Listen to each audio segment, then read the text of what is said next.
चलिए बढ़िया। इलेक्ट्रोस्टैटिक्स में कहाँ तक कर लिया यार? कोई कॉपी दिखाया यार? स्टार्टिंग से हुआ था।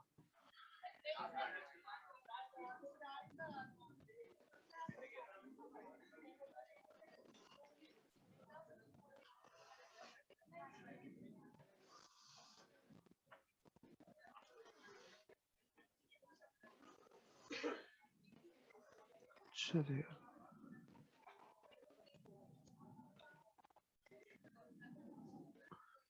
चलिए, तो मतलब प्रॉपर्टीज ऑफ चार्ज वगैरह हो चुका है, कूलम्स लॉ वगैरह हो चुका है, इतना तो हो गया है ना स्टार्टिंग से।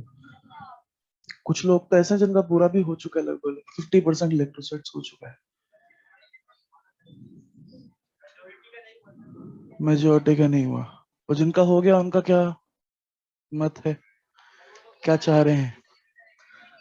दोबारा से हो जाए तो कोई दिक्कत नहीं, आप बोले, नहीं तो मैं ऐसा चैप्टर चालू कर सकता हूँ जो दोनों के लिए नया है। ये भी करा जा सकता है, कोई बड़ी बात नहीं। ठीक है, बाद में फिर अपन इलेक्ट्रोस्टैटिक्स में दोनों को बराबरी लाके दोनों के लिए नया नया पार्टी चालू करें। या पुराने बच्चों को लग रहा है कि यार रिवीजन हो जाए, हेल्प हो जाए, तो रिवीजन भी कर लेते हैं, इलेक्ट्रोस्टैटिक्स कर लेते हैं, क्या बोलते हैं? New chapter. कोई नहीं चाह रहा इलेक्ट्रोस्टैटिक्स करना? ये लोग चाह रहे हैं यार। अब कुछ तो कॉमन ग्राउंड ढूंढो ना यार, आपस में ढूंढो यार। मैं तो हर चीज के लिए तैयार हो जाऊंगा। मैं आज 2 चैप्टर रट के आया हूँ, 4 बजे उठ गया। तुम जो बोलोगे वो पढ़ा दूंगा।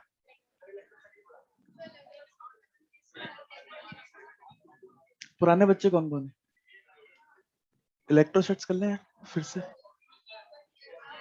अपना पूरा तो हुआ नहीं था, अपना आधा बाकी था, आधे से ज्यादा ही बाकी था इनफैक्ट।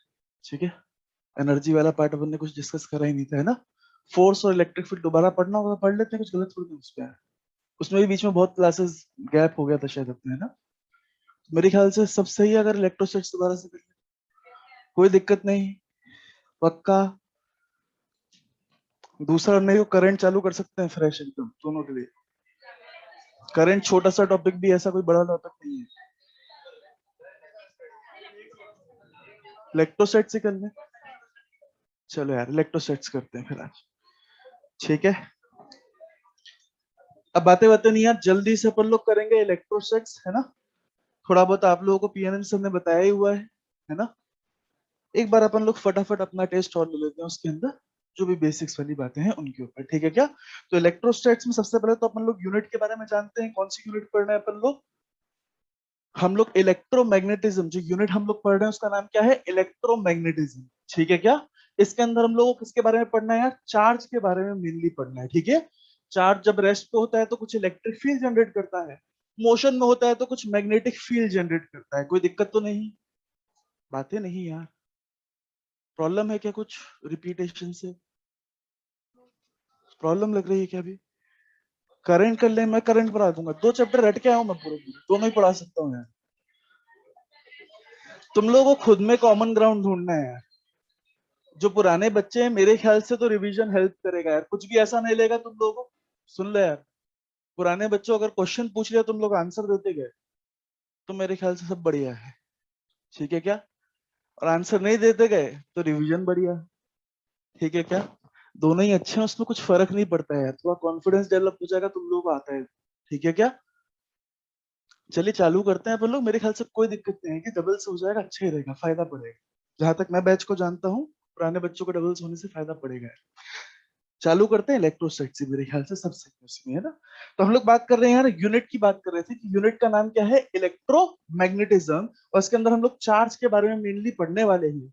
पहली चीज जो हम पढ़ने वाले हैं कि रेस्ट पे बैठा हुआ चार्ज क्या क्रिएट करता है? तो वो क्रिएट करता है इलेक्ट्रिक फील्ड। तो सबसे पहला अपना फोकस होएगा इस इलेक्ट्रिक फील्ड को पढ़ने के लिए, क्लियर है क्या? इस इलेक्ट्रिक फील्ड को पढ़ने के लिए हम लोग 2 लॉस पढ़ते हैं, एक कूलम्स लॉ और एक गॉस लॉ। और इसी को हम लोग अपना चैप्टर 1 नाम देते हैं इलेक्ट्रोस्टैटिक्स, क्लियर है क्या?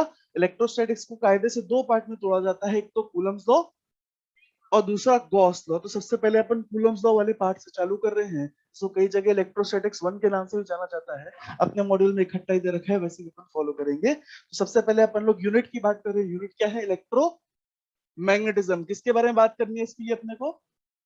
चार्जेस के बारे में बात करनी है, electromagnetism, and we will talk about charges, है ना। इलेक्ट्रोमैग्नेटिज्म में हम लोग किसके बारे में बात करेंगे, इलेक्ट्रॉन्स। इलेक्ट्रॉन्स और कुछ नहीं, क्या होते हैं, चार्ज पार्टिकल। सही है। तो सबसे पहले तो अपन लोग ये चार्जेस की बात कर लेते हैं, क्योंकि चार्ज के बारे में खूब सारी बातें होने वाली है। तो चार्ज की कुछ एक खास प्रॉपर्टी होती है, उनकी बात कर लेते हैं, क्योंकि हमने कभी चार्ज नहीं देखा है ना। हम लोग मैकेनिक्स करके एक बड़ी सी यूनिट पढ़ते हैं, ऐसी इतनी बड़ी यूनिट हमारी इलेक्ट्रोमैग्नेटिज्म, लेंथ में बहुत बड़ी, बहुत कंसेप्चुअल, बहुत डिफिकल्ट, लेकिन वेटेज कुछ भी एग्जाम में इतना खास, मतलब जितनी बड़ी इसकी लेंथ उस हिसाब से इतना वेटेज नहीं है ना। इससे अच्छा तो यूनिट्स एंड डायमेंशन चैप्टर है यार, 2 दिन में पढ़ लेते हैं, 1-2 क्वेश्चन आ ही जाती है, ठीक है क्या। हम लोग बात करें उसको पढ़ने में अपन लोग पूरे महीने लगा देंगे, उसके बाद भी मुश्किल से 5-6-7 क्वेश्चन ही आएंगे, इससे तो नहीं आएंगे, ठीक है क्या। बट यार 5-6-7 क्वेश्चन भी इंपॉर्टेंट है यार, छोड़ दिए तो सेशन ही नहीं है ना। तो पढ़ना इसलिए पूरा पड़ेगा, और पूरी इकट्ठी कनेक्टेड यूनिट है ना, तो कुछ भी क्लास मिस करेंगे तो पूरी यूनिट इकट्ठी जाती है ना। तो इस चीज का ध्यान रखना, अब इसमें क्लासेस मिस बिल्कुल भी नहीं करनी है ना। दूसरी चीज, अपन लोग जानते हैं कि मेडिकल की फिजिक्स पूरी टीचर ड्रिवन होती है, उसमें तुम मेरे ऊपर डिपेंड रहते हो, खुद के ऊपर डिपेंड नहीं रहना है। कोई डाउट है तो तुरंत पूछ लेना है, खुद से ज्यादा सोचना नहीं है अपने को बाकी जगह बायो वगैरह में ज्यादा टाइम स्पेंड करना, उसका वेटेज अपने लिए ज्यादा भी है, ठीक है क्या। और एक हद के बाद हम लोग उसमें फिजिक्स में ज्यादा स्कोर कर भी नहीं पाते हैं, ठीक है क्या। मतलब जेन्युइन सी बात है यार, तुम लोग तो लीडर वाले हो, सारी बातें जानते हो, तुमसे क्या छुपाना, ठीक है ना। तो फिजिक्स का मतलब हम लोग देखें तो इतना ज्यादा इंपॉर्टेंस, इतना ज्यादा लोड नहीं लेना है आप लोगों को, फिजिक्स पूरा मेरे भरोसे छोड़ देनी है, ठीक है क्या। क्लास में मैक्सिमम नंबर ऑफ क्वेश्चंस आपको करवाऊंगा, मॉड्यूल पूरा डिस्कस करवाऊंगा, आप लोगों को बस मॉड्यूल 3 बार अटेम्प्ट करना है, वो मैं डिस्कस भी करवाऊंगा, उसको आपको 3 बार अटेम्प्ट करना है, कंसेप्चुअली अच्छे से अटेम्प्ट करना है, ठीक है क्या। चलिए यार चालू करें यार। सबसे पहले तो हम लोग बात कर रहे हैं चार्ज पार्टिकल्स की कुछ प्रॉपर्टीज होती हैं, वो अपन सबसे पहले पढ़ रहे हैं। सबसे पहली चीज तो बताओ यार, चार्ज कितने टाइप के होते हैं यार। हाँ मतलब हम लोग बात करें नेचर ऑफ चार्जेस, तो चार्ज के 2 नेचर होते हैं, एक तो पॉजिटिव और एक नेगेटिव। नेचर ऑफ चार्जेस, तो 2 चार्जेस होते हैं, एक तो पॉजिटिव और एक नेगेटिव, है ना। 2 चार्ज होते हैं, पॉजिटिव और नेगेटिव। बताइए पॉजिटिव चार्ज पार्टिकल कौन कौन से होते हैं यार। क्या प्रोटॉन सुना है सभी लोगों ने। Proton is a positive charge particle. हम लोग बात करें प्रोटॉन, प्रोटॉन क्या है, एक पॉजिटिव चार्ज पार्टिकल। और कौन है यार, क्या alpha particle, alpha particle is a positive charge particle. और कौन है यार, बीटा पार्टिकल। क्या, हाँ इसको बीटा पार्टिकल भी बोल देते हैं, कई लोग बीटा प्लस पार्टिकल भी बोल देते हैं। इसका मतलब और कुछ नहीं, क्या है, पॉजिट्रॉन। इसका मतलब क्या है, पॉजिट्रॉन। पॉजिट्रॉन मतलब सब कुछ इलेक्ट्रॉन जैसा, बस पॉजिटिव में, कोई दिक्कत तो नहीं। इलेक्ट्रॉन के पास चार्ज नेगेटिव में होता है, इसी तरह से नोट कर रखा है तुम लोगों ने। मैं तैयारी से आया था एकदम सर्दियों के हिसाब से। एक मिनट रुको यार, मेरे को उतारने दो ब्लेजर वगैरह। इसे चला लिया करो यार, वेंटिलेशन रहता है, वरना उबासी में आता है पूरे दिन।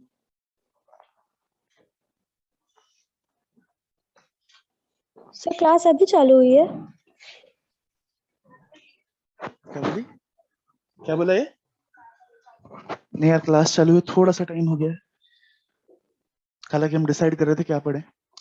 आइए देखिए, तो पॉजिटिव चार्ज होते हैं अपने पास proton, alpha particle, beta plus particle, जिसको अपन लोग पॉजिट्रॉन भी बोलते हैं। अल्फा पार्टिकल मतलब और कुछ नहीं, हीलियम का न्यूक्लियस, हीलियम का एटॉमिक नंबर 2 और 2 मास नंबर 4 4। न्यूक्लियस की बात कर रहे हैं, मतलब इसके अंदर इलेक्ट्रॉन नहीं होंगे, इलेक्ट्रॉन नहीं होंगे तो प्रोटॉन का चार्ज होगा, यानी +2 ही चार्ज होगा। कोई दिक्कत तो नहीं, क्लियर है।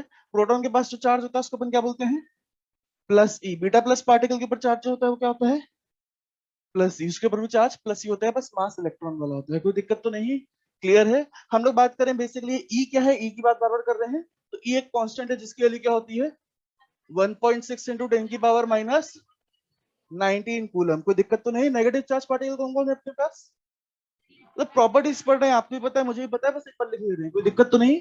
अभी चैप्टर पे नहीं घुसे, कॉमन है, यूनिट के लिए कॉमन सी चीज है। हम लोग बात करें नेगेटिव चार्ज पार्टिकल कौन कौन से अपने पास। नेगेटिव चार्ज पार्टिकल अपने पास एक इलेक्ट्रॉन और कोई, हाँ इलेक्ट्रॉन है एक नेगेटिव चार्ज पार्टिकल, और कोई, हाँ बीटा माइनस पार्टिकल है होता है वो, और कुछ नहीं, इलेक्ट्रॉन ही होता है, ठीक है क्या। जब तक लोगों को पता नहीं था ये इलेक्ट्रॉन है, तब तक उसको बीटा माइनस पार्टिकल बोल रहे, कोई दिक्कत तो नहीं। तो बीटा माइनस पार्टिकल और कुछ नहीं, वो भी क्या है, एक इलेक्ट्रॉन ही है, कोई दिक्कत तो नहीं। तो ये कॉमन चार्ज पार्टिकल अपने पास है ना। अच्छा, इन कॉमन चार्ज पार्टिकल के अपने को मास पता होना चाहिए। इन कॉमन चार्ज पार्टिकल को अपने को चार्ज वगैरह पता होना चाहिए, तो चार्ज तो मैंने आपके सामने लिख ही दिया है सबका, कोई दिक्कत तो नहीं, क्लियर है। इनका मास और देख लेते हैं एक बार, इनका मास और देख लेते हैं एक बार। क्या मास होता है प्रोटॉन का? हाँ, मास ऑफ प्रोटॉन 1.6 इंटू 10 की पावर -27 kg, -27 kg। अच्छा, लगभग लगभग इतना ही मास क्या होता है न्यूट्रॉन का भी होता है क्या? रियलिटी यस में सर। देखा जाए तो न्यूट्रॉन का मास थोड़ा सा ज्यादा होता है, बट की छोटी वैल्यू में क्या थोड़ा क्या बड़ा, कोई दिक्कत तो नहीं। फिर अपन बात करें मास ऑफ इलेक्ट्रॉन की, इलेक्ट्रॉन का मास क्या होता है यार? इलेक्ट्रॉन का मास सर 9.1 into 10⁻³ kg। देखिए जरा इलेक्ट्रॉन, देखिए मास ऑफ इलेक्ट्रॉन कितना हो जाएगा अपने पास? 9.1 into 9.1 इंटू 10 की पावर -31 kg। -31 kg। इलेक्ट्रॉन का मास बहुत छोटा, बहुत बड़ा? बहुत छोटा। प्रोटॉन का भी बहुत बहुत छोटा। छोटा यार, पावर देख लो, 4 की पावर का अंतर है यार, 4000, मतलब कुछ 10,000 टाइम्स कुछ का फर्क है इसमें, तो दिक्कत तो नहीं। हम लोग बात करें, अच्छा ये प्रोटॉन का जो मास होता है, न्यूट्रॉन का जो मास होता है, इसी को अपन 1 AMU बोलते हैं, एटॉमिक मास यूनिट, तो दिक्कत तो नहीं। तो हम लोग बात करें 1 AMU इज नथिंग बट, मतलब ये 1.67 इंटू 10 की पावर -27 kg, मतलब mass of proton, mass of proton यही क्या होता है? 1 AMU, एटॉमिक मास यूनिट। कोई दिक्कत तो नहीं, क्लैरिटी है सभी को? इसको सबको नोट कर ले यार, चार्ज पार्टिकल्स हैं, चार्ज पार्टिकल की मासेस है ना। अच्छा, ऐसी बातें हैं जो जनरल टाइप की बातें हो रही है, नॉलेज वाली बातें हो रही है, बस जिनमें कुछ एक्सप्लेन नहीं कर रहे हैं, बस बता रहे हैं, हमको साथ साथ नोट कर लिया करो, अच्छा रहेगा, है ना।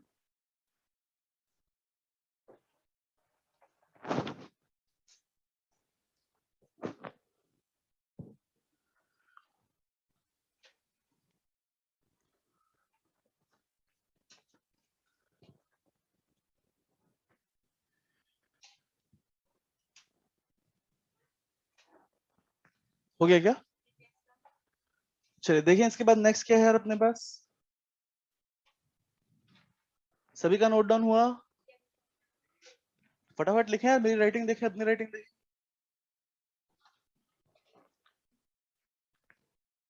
इसका मतलब ये थोड़ा ना मेरे को राइटिंग अच्छी लिखना नहीं आती, आती है, बट यार जल्दी से करना है अपने।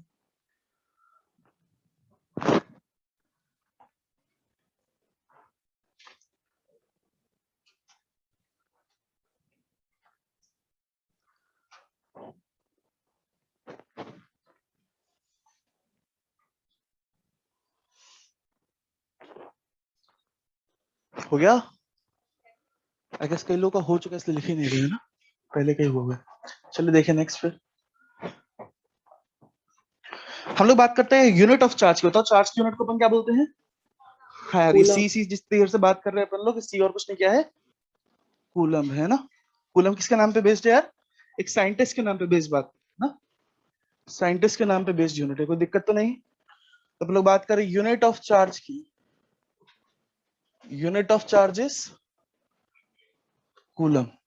अच्छा, एक कूलम जो है ये डेराइव्ड यूनिट है, मतलब या fundamental quantity? Sir derived quantity. Sir derived. मतलब हम लोग बात कर रहे हैं चार्ज को, पहली चीज तो अपन लोग क्यू से रिप्रेजेंट करते हैं, किससे रिप्रेजेंट करते हैं हम लोग? क्यू से। और चार्ज जो होता है वो डिराइव्ड क्वांटिटी हुई, चार्ज की यूनिट जो है वो डिराइव्ड हुई या फिर फंडामेंटल क्वांटिटी हो गई? डिराइव्ड हुई। वो 7 क्वांटिटीज जो हुआ करती है उसमें चार्ज का कहीं नामो निशान नहीं था, वहां पे करंट है, क्लियर है क्या? अच्छा, करंट जो है उसको डिफाइन कैसे करते हैं अपन लोग? हाँ, क्यू बाई टी करके डिफाइन करते हैं ना, D Q by D T बोल दो, क्यू बाई टी बोल दो, delta Q by delta T बोल दो, कोई दिक्कत तो नहीं। करंट को इस तरीके से अपन लोग डिफाइन करते हैं, करंट फंडामेंटल, टाइम फंडामेंटल। तो चार्ज का डायमेंशन वगैरह निकालने बोल दिया जाए, निकाल सकते हैं क्या? हाँ, हम लोग बोल देंगे चार्ज और कुछ नहीं, कितना हो जाएगा, यहाँ से हम लोग बोल देंगे चार्ज हो जाएगा आई इंटू टी। तो हम क्या बोल देंगे यार, चार्ज का जो डायमेंशन हो जाएगा वो और कुछ नहीं, आई टी का डायमेंशन हो जाएगा। आई का dimension is ampere and T का डायमेंशन इज सेकेंड, या फिर टी बोल देते हैं, कैपिटल टी। ठीक है क्या? तो हम लोग बात करेंगे अपने पास चार्ज का डायमेंशन हो गया। चार्ज को जनरली क्यू से रिप्रेजेंट करते हैं, कैपिटल क्यू या स्मॉल क्यू से, कोई दिक्कत तो नहीं। हम लोग बात करें उसकी ऐसा यूनिट देख ले तो कितनी हो गई, एम्पेयर सेकेंड, क्लियर है? कोई दिक्कत तो नहीं। इसी एम्पेयर सेकंड को अपन लोग आमतौर पे क्या बोल देते हैं, कूलम, कोई दिक्कत तो नहीं। फिर अपन बात करें इसी में यार स्मॉलेस्ट यूनिट ऑफ चार्ज की, सबसे छोटा चार्ज दुनिया में कौन सा एग्जिस्ट करता है? सबसे छोटा चार्ज जो दुनिया में एग्जिस्ट करता है, smallest possible unit of charge. सबसे छोटा चार्ज दुनिया में जो एग्जिस्ट करता है उसको क्या बोलते हैं यार अपन लोग? वो ई और कुछ नहीं, क्या है? स्मॉलेस्ट चार्ज जो हमारे लिए एग्जिस्ट करता है इलेक्ट्रॉन। वो ई है। हम लोग मानते हैं कि इलेक्ट्रॉन को फर्दर तोड़ पाना पॉसिबल नहीं है। हम थोड़ी पुरानी फिजिक्स पढ़ते हैं है ना, इसको क्लासिकल फिजिक्स बोलते हैं। क्लियर है क्या? और इस पुरानी फिजिक्स के अंदर इलेक्ट्रॉन को फर्दर तोड़ पाना पॉसिबल नहीं हुआ था। क्लियर है क्या? इलेक्ट्रॉन को फर्दर तोड़ पाना पॉसिबल नहीं हुआ, प्रोटॉन को फर्दर तोड़ पाना पॉसिबल नहीं हुआ। तो इनके ऊपर जो चार्ज है वही हमारे लिए सबसे छोटा चार्ज है, कोई दिक्कत तो नहीं। लेकिन रियलिटी की बात करी जाए तो असल में इलेक्ट्रॉन प्रोटॉन को फर्दर तोड़ा जा चुका है, और जब तोड़ा जा चुका है तो क्या मिला अपने को? क्वार्क्स मिले। क्लियर है क्या? जब हमने प्रोटॉन को तोड़ दिया, न्यूट्रॉन को तोड़ दिया, तो हमने देखा वो क्वार्क्स से बनकर मिलके बनते हैं। ये क्वार्क्स जो है और कुछ नहीं, और भी छोटे चार्ज पार्टिकल। क्लियर है क्या? इनकी क्वार्क्स की कहानी थोड़ी बहुत बिगनर बॉक्स में मेंशन है, ठीक है क्या? उसने उसके ऊपर पूछा कुछ भी नहीं है, सिंपल सा क्वेश्चन होगा, बट ऐसे क्वार्क्स वर्ड मेंशन किया है, थोड़ी बहुत इसकी कहानी बता रखी है। क्लियर है क्या? तो तब की तब देख लेंगे यार, वैसे तो वो क्वेश्चन बन जाएगा आपसे, बट अगर क्वार्क्स की थोड़ी बहुत बात करनी हो डिस्कशन के टाइम पे कर लेंगे, ठीक है क्या? हम लोग बात करें यार स्मॉलेस्ट चार्ज हमारे लिए जो है अकॉर्डिंग टू अवर सिलेबस, वो क्या है? ई 1.6 into 10 की पावर -19 कूलम। इससे छोटा चार्ज होना पॉसिबल हमारे लिए बिल्कुल भी नहीं है। नेक्स्ट देखते हैं यार, हम लोग बात करें यार चार्ज वगैरह होता क्यों है, किसकी वजह से चार्जिंग होती है, उसकी बात कर लेते हैं। मान लीजिए मेरे पास दो बॉडी है, दोनों बॉडी क्या है? न्यूट्रल, मस्त न्यूट्रल बॉडी है। न्यूट्रल बॉडी मतलब इनके ऊपर कोई चार्ज, मतलब इनके अंदर कोई इलेक्ट्रॉन नहीं, कोई प्रोटॉन नहीं, सही है क्या? ऐसा होता है क्या? तो भैया कोई भी एटम होता है वो न्यूट्रल होता है, लेकिन उसके अंदर बराबर न्यूक्लियस, बराबर प्रोटॉन, बराबर इलेक्ट्रॉन होते हैं, कोई दिक्कत तो नहीं। तो ये भी एटम से मिलकर बनी होगी बड़ी सी बॉडी, इसके अंदर इलेक्ट्रॉन भी होंगे, प्रोटॉन भी होंगे, लेकिन बराबर नंबर में होंगे, ठीक है क्या? बराबर नंबर होंगे तो नेट चार्ज क्या है? जीरो। इसलिए अपन बोल रहे हैं दो बॉडी है, दोनों बॉडी क्या है? न्यूट्रल है, मस्त न्यूट्रल है। इसका मतलब इसके अंदर कोई इलेक्ट्रॉन कोई प्रोटॉन है। अरे है भैया, फिर कंफ्यूज हो गए।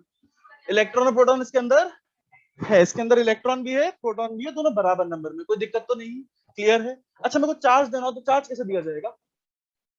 कैसा कर लूं यार, इसके अंदर से कुछ प्रोटॉन तोड़ के इसके अंदर डाल दूं, इससे प्रोटॉन तोड़ लेता हूँ, निकाल लेता हूँ, इसमें डाल देता हूँ, पॉजिटिव चार्ज ट्रांसफर कर लेता हूँ।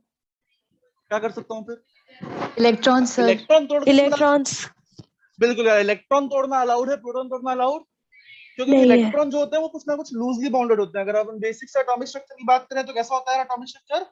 एक तो न्यूक्लियस होता है, न्यूक्लियस के अंदर Ze प्रोटॉन होते हैं क्या? तो पॉजिटिव चार्ज होता है Ze करके उसके अंदर। क्लियर है? अच्छा, न्यूक्लियस जो होता है बहुत ही डेंस होता है। कैसा होता है? बहुत ही डेंस। अगर हम लोग बात करें इसके रेडियस की, इसका रेडियस फेंटोमीटर में होता है। फेंटोमीटर जानते हो? 10 की पावर -15, 10 की पावर -15। हम लोग बात करें इसके आसपास क्या होते हैं यार? इलेक्ट्रॉन्स मंडरा रहे होते हैं, ऐसे ऑर्बिट्स में घूम रहे होते हैं, कोई दिक्कत तो नहीं। बहुत बेसिक एटॉमिक स्ट्रक्चर की बात करूं, हालांकि आप लोग जानते हैं ऑर्बिटल्स वगैरह होते हैं, पता नहीं क्या क्या होता है, आप मुझसे बेहतर जानते हैं इसमें, है ना? तो हम लोग बात करें बेसिकली इलेक्ट्रॉन्स ऐसे आसपास घूम रहे होते हैं। क्लियर है क्या? अच्छा, इलेक्ट्रॉन्स कितने दूर होते हैं? सॉरी सर, वॉल्यूम बहुत कम आ रही है। Radius of atom is in हेलो। एंगस्ट्रॉम। क्लियर है क्या? Radius of nucleus is in femtometres. तो बहुत डिफरेंस होता है। हम लोग बात करें न्यूक्लियस बहुत ही डेंस होता है। हम लोग ऐसा मान सकते हैं कि न्यूक्लियस एक फुटबॉल होता है, तो एटम पूरा का पूरा एक फुटबॉल की फील्ड होती है, इतना बड़ा गैप, कोई दिक्कत तो नहीं। तो हम ऐसा तो कर नहीं सकते यार एकदम घुस जाए, एकदम अंदर अंदर घुस के एकदम इस पे इलेक्ट्रॉन मतलब न्यूट्रॉन को ही तोड़ दे, न्यूक्लियस को ही तोड़ दे, न्यूक्लियस को तोड़ के प्रोटॉन निकाल लो और फिर ट्रांसफर। आमतौर पर हम जो ट्रांसफर करते हैं चार्ज का, तो किसका करते हैं? इलेक्ट्रॉन का ट्रांसफर करते हैं ना। अच्छा, चार्ज का ट्रांसफर तुम लोग जानते हो कैसे होता है? मतलब कभी बर्थडे में बलून वगैरह चिपकाए हो तुम लोग दीवार पे, क्या करते हो उसके लिए? मतलब किसी ऐसे बच्चे को पकड़ते हो उसको जिसके बाल सूखे हो, उसके ड्राई हेयर्स के ऊपर क्या करते हो यार? बलून रब कर देते हो, उसको बिठा लेते हो इधर बैठ, उससे बलून चिपकाने में काम लेंगे यार, है ना? और पूरे दिन भर उससे बलून बन के पूरे कमरे में चिपका देते हैं, ऐसे ही करते हैं ना यार अपन लोग। तो बेसिकली कैसे चिपका के सर होते हैं बलून? अपन लोग बलून को चार्ज देते हैं और फिर वो कूलम्स लॉ की मदद से कैसे कैसे करके चिपक रहा होता है, पूरा पढ़ रहे हैं अपन लोग, पूरी प्रोसेस को पढ़ने वाले हैं आगे चल के, ठीक है क्या? तो हम लोग बात करें बेसिकली यहाँ पे क्या कर रहे हैं, हम लोग चार्ज दे रहे हैं, और चार्ज देना कितना आसान है, बस रबिंग कर दी और चार्ज ट्रांसफर हो गया। तो चार्ज किससे ट्रांसफर हुआ? कौन कूद गया इधर से उधर? इलेक्ट्रॉन कूद गया। प्रोटॉन इतने आसानी से कूदने वाला नहीं है। न्यूक्लियस को तोड़ने के लिए मतलब अपने को न्यूक्लियर एनर्जी देनी पड़ती है, न्यूक्लियर रिएक्शन करना पड़ता है, समझे क्या? उसके अलावा न्यूक्लियस को तोड़ने का और कोई तरीका नहीं है। तो आमतौर पर अपन लोग इलेक्ट्रॉन्स का ट्रांसफर करते हैं, उसकी वजह से बॉडीज के ऊपर चार्ज आता है, कोई दिक्कत तो नहीं। हम लोग बात करें basically charging is done due to transfer of electron. एक अच्छी बात अपन ने सीखी यार, चार्जिंग जो भी होती है वो क्या होती है यार? बाद में लिखवा दूंगा। चार्जिंग जो भी होती है वो इलेक्ट्रॉन के ट्रांसफर से होती है, कोई दिक्कत तो नहीं। क्लियर है? तो हम लोग क्या करेंगे यार, यहाँ से कुछ ना कुछ इलेक्ट्रॉन तोड़ देंगे, इसके अंदर डाल देंगे, डाल सकते हैं क्या? अब बड़े आराम से रबिंग कर दो, उतने में हो जाता है काम, ठीक है ना। तो हम लोगों ने बात करी, यहाँ से इलेक्ट्रॉन लिए, मान लो कुछ 4 इलेक्ट्रॉन ले लिए, उसके अंदर डाल दिए, कोई दिक्कत तो नहीं। बताओ इसके ऊपर चार्ज कितना आ गया। हम बात करें इसके अंदर बराबर प्रोटॉन थे और बराबर इलेक्ट्रॉन थे, हमने इलेक्ट्रॉन निकाल लिए तो इलेक्ट्रॉन कम हो गए, तो अंदर के प्रोटॉन चौड़े हो गए, तो उनका चार्ज नजर आने लग गया। समझे क्या बात को, यानी इसके ऊपर चार्ज कितना नजर आया, +4e। जैसे ही हमने 4 इलेक्ट्रॉन निकाले उसके ऊपर चार्ज आया +4e। अच्छा, इसके अंदर इलेक्ट्रॉन बढ़ गए क्या, तो वो चौड़े होकर घूमने लग गए, तो उनका चार्ज नजर आने लग गया। हम लोग बात करें कितना चार्ज आएगा, -4e। क्या स्पीड ज्यादा हो रही है, बहुत बेसिक बेसिक बातें हो रही है, इसलिए जल्दी से करेंगे इसको, कोई दिक्कत तो नहीं। तो हम लोग बात करें इसके ऊपर +4e, इसके ऊपर -4e। मैं ऐसा कर सकता हूँ, 100 इलेक्ट्रॉन तोड़ के इसमें डाल दूं, बिल्कुल कर सकता हूँ यार। 100 इलेक्ट्रॉन लूं, दूसरे के अंदर भटक दूं, कितना चार्ज आएगा इसके ऊपर, +100e। इसके ऊपर कितना, -100e। अच्छा, ऐसा कर सकता हूँ, उससे 2.5 इलेक्ट्रॉन तोड़ के तो डाल दूं, या आधा इलेक्ट्रॉन तोड़ दूं, क्यों यार। मतलब जो हमने बात करी कि सबसे छोटा चार्ज ही इलेक्ट्रॉन है, तो उसको तोड़ना यानी आधा इलेक्ट्रॉन होना, 1/3 इलेक्ट्रॉन होना, ऐसा पॉसिबल नहीं। यानी चार्ज किसी बॉडी के ऊपर आ सकता है, तो कैसा आ सकता है यार, 1e 2e 3e 4e 100e ne, कोई दिक्कत तो नहीं। जहां पे n क्या है, इंटीजर, n क्या है, इंटीजर, कोई दिक्कत तो नहीं। कभी भी ऐसा चार्ज देखने को नहीं मिलेगा, यानी किसी बॉडी के ऊपर जो चार्ज देखने को मिलेगा वो एनी टाइप का होगा। क्लियर है क्या, where n is integer. Integer मतलब कि फ्रैक्शनल वैल्यूज बिल्कुल अलाउड, अंडर रूट वाली गंदी सी वैल्यू अलाउड नहीं है, कोई दिक्कत तो नहीं। इंटीजर मतलब +-1 0 +-1 +-2, ये सब इंटीजर है, कोई दिक्कत तो नहीं। क्लियर है। इसको क्या बोलते हैं अपन लोग, चार्जेस क्वांटाइज। जब भी कोई चीज ऐसे इंटीग्रल मल्टीपल में आती है ना, तो अपन इस बात को ऐसा रिप्रेजेंट करते हैं कि चार्जेस क्वांटाइज। चार्ज जो है वो डिस्क्रीट वैल्यू में अवेलेबल है, ई के बाद सीधे 2e। क्लियर है क्या, ई के गैप में चार्ज अवेलेबल है, कंटिन्यूअसली अवेलेबल नहीं है। ई के बाद मैं जस्ट चाहूँ इसे थोड़ा सा बढ़ा, नहीं है, सीधे 2e मिलेगा। क्लियर है क्या, मैं चाहूँ 2e के जस्ट बाद थोड़ा सा कुछ चार्ज मिल जाए, नहीं है, सीधे 3 मिलेगा। समझे क्या बात को। हम लोग बोलते हैं बेसिकली चार्ज डिस्क्रीट वैल्यू ले ली है, इसी को हम बोलते हैं चार्जेस क्वांटाइज। ऐसी बात आपने एटॉमिक स्ट्रक्चर में भी सुन रखी होगी क्या, क्या angular momentum of an electron inside the atom is quantized, nh/2π के बराबर आता है, mvr बराबर nh/2π। सही है क्या, क्लियर है। तभी अपन लोग बोलते हैं कि इलेक्ट्रॉन, उससे जो वेव का स्पेक्ट्रम निकलता है वो भी एक डिस्क्रीट वेव का स्पेक्ट्रम निकलता है, कंटिन्यूअसली निकलता है। फालतू की बातें बहुत करते हैं ना। चलिए यार, हम लोग बात करें बेसिकली चार्जेस क्वांटाइज। Q बराबर एनी जैसी है, इसको अपन क्या बोलते हैं, चार्जेस क्वांटाइज। तो कॉपी करो फटाफट, 2-3 लाइनें लिखनी होगी, लिख लेंगे, डिक्टेट करवा दूंगा मैं।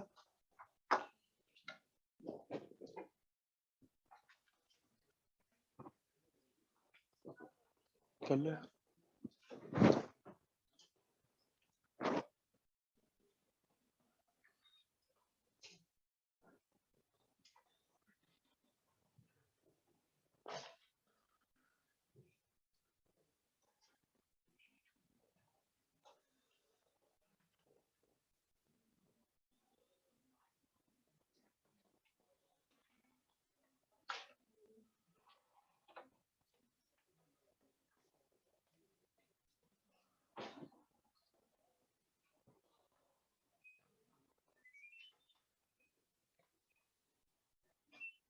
24 नॉर्मल रूम टेम्परेचर पे है ना। एक मिनट, फैन वगैरह ऑफ कर लेते हैं,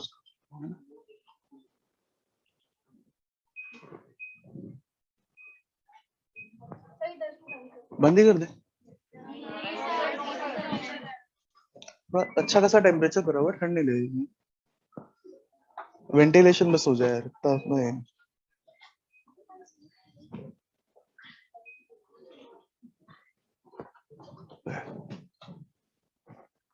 चलिए देखिए नेक्स्ट, हो गया कॉपी सबका। देखिए सबसे पहले तो लिखेगा charging is due to transfer of electrons. Charging is due to transfer of electrons. कभी भी चार्जिंग होती है तो इलेक्ट्रॉन का ट्रांसफर तो वैसे ही होती है ना। Charging is due to transfer of electrons. लिखिएगा positive charge is due to, positive charge is due to lack of electrons. Positive charge is due to lack of electrons. Electron की कमी आती है तो पॉजिटिव चार्ज नजर आता है, कोई दिक्कत तो नहीं। Negative charge is due to abundance of electron या excess of electron, जो लिखना चाहो। Negative charge is due to excess of electron, सही है क्या? Positive charge is due to lack of electron, negative charge is due to excess of electrons. Charging is done due to electrons, है ना, electrons की वजह से charging आती। फिर लिखिएगा यार Q बराबर एनी, लिखा है सबने Q बराबर एनी, उस पर डब्बा बनाइएगा और लिखिएगा साथ में यार where n is an integer, ये सब तो लिख लीजिएगा। और फिर फाइनली लिखिएगा charge is quantized, charge is quantized, और पूरे के ऊपर हेडिंग डाल दीजिएगा quantization of charge, quantization of charge. बहुत ही ऑब्वियस ये हेडिंग मेरे ख्याल से सबको समझ में आ गई होगी, ठीक है क्या? फिर देखिए यार अगली बात हम लोग बात करते हैं यार, चार्ज जो होता है क्या रहता है, कंजर्व रहता है, चार्ज इज कंजर्व्ड, या फिर कंजर्वेशन ऑफ चार्ज हेडिंग डाल लीजिएगा, चार्ज इज कंजर्व्ड। अच्छा, कोई भी चीज कंजर्व होती है इसका मतलब क्या है, उसको ना तो क्रिएट कर सकते हैं ना ही डिस्ट्रॉय कर सकते हैं, क्लियर है क्या? यानी हम लोग बात करें उसका टोटल अमाउंट जो भी रहता है वो कांस्टेंट टाइप का रहता है, ठीक है क्या? तो हम लोग बात करें चार्ज इज कंजर्व, तो हम लोग ऐसा बोल सकते हैं charge can neither be created nor be, charge can neither be created nor be destroyed, है ना? कोई भी चार्ज कंजर्वेशन की इक्वेशन मालूम है आपको, मतलब कोई भी कंजर्वेशन की इक्वेशन आपने देखी हो, एनर्जी कंजर्वेशन की इक्वेशन होती है, क्या लिखते हैं उसमें, टोटल इनिशियल एनर्जी बराबर total final energy, initial potential जी प्लस इनिशियल काइनेटिक एनर्जी का sum is equal to final potential जी प्लस फाइनल काइनेटिक एनर्जी का सम। मोमेंटम कंजर्वेशन करते हैं तो इनिशियल मोमेंटम बराबर फाइनल मोमेंटम, है ना, ऐसे ही करते हो ना यार आप लोग, क्लियर है? इनिशियल टोटल वैल्यू लिखते हो, इसको फाइनल से इक्वेट कर देते हो, बोलते हो कंजर्वेशन लग गया, मतलब वो चीज ना पैदा की जा सकती है ना डिस्ट्रॉय की जा सकती है, जितनी पहले थी उतनी बाद में होगी, जितनी इनिशियली थी उतनी फाइनली भी होगी, क्लियर है क्या? कंजर्वेशन का बेसिक आइडिया है अपने दिमाग में। अच्छा, हर कंजर्वेशन को अपन बहुत लंबा लंबा पढ़ते हैं, उसका रीजन होता है कंजर्वेशन के पीछे कुछ ना कुछ कंडीशन लगी होती है, ये कंजर्वेशन तभी लगेगा जब ऐसा ऐसा हो, सही है क्या? ये चार्ज कंजर्वेशन बस छोटा सा ही है कि हम लोग बात करें इसके अंदर कोई कंडीशन अनकंडीशनल है, हर जगह एप्लीकेबल है, हमेशा एप्लीकेबल है, कोई दिक्कत तो नहीं। हम लोग लिखेंगे यार चार्ज कंजर्वेशन इज अनकंडीशनल, हमेशा एप्लीकेबल है ना, चार्ज कंजर्वेशन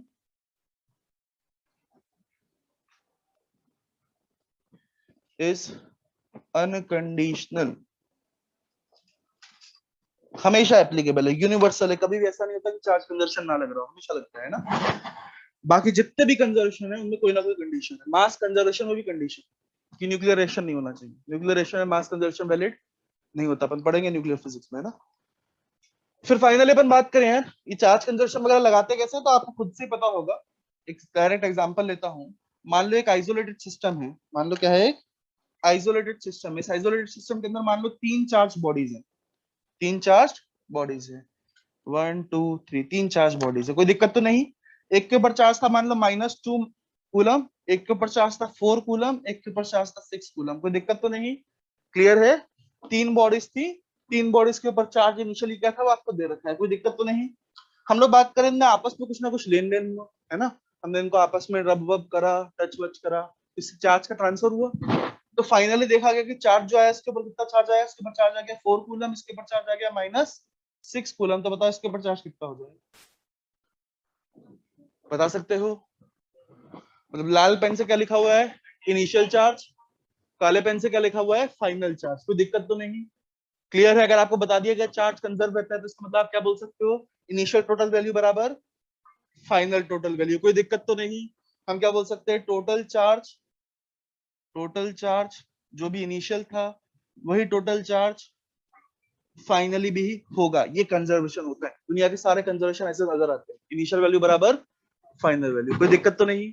बताइए इनिशियल चार्ज कितना है, लाल पेन से लिखा है देखो -2 +4 +6, फाइनल चार्ज कितना है 4 -6, और इस चार्ज को कुछ ना कुछ क्यू मान लेते हैं, तो ये क्यू निकालना है अपने को, देखो निकल आएगा कितना आ गया आंसर यहाँ से, 8 बराबर Q -2, इसको दल लेते हैं Q बराबर 10 कूलम, सबसे बन गया था ये, इसको बोलते हैं चार्ज कंजर्वेशन, पढ़ाए बिना मेरे ख्याल से मेजॉरिटी लोगों ने लगा लिया होगा, ठीक है क्या? तो इसको पढ़ने की जरूरत ही नहीं है ना, बाकी कंजर्वेशन को बहुत लंबा लंबा पढ़ते हैं, चार्ज कंजर्वेशन बिल्कुल पढ़ने की जरूरत नहीं है, कोई कंडीशन नहीं है, लगाना भी बड़ा आसान है, कॉपी करना जल्दी से।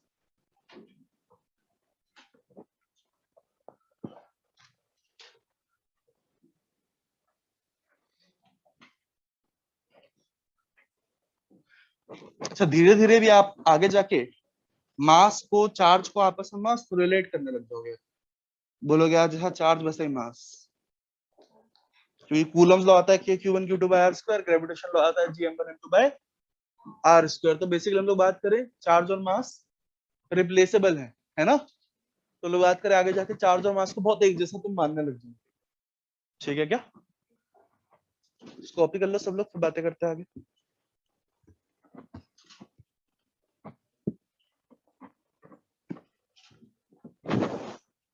तो चार्ज और मास वाकई में एक जैसे हैं यार, कुछ खास डिफरेंस उनके बीच में नहीं है। एक दो ही डिफरेंस है यार। एक डिफरेंस तो ये, मास कंजर्वेशन हर जगह एप्लीकेबल नहीं है, चार्ज कंजर्वेशन हर जगह एप्लीकेबल है, कोई दिक्कत तो नहीं।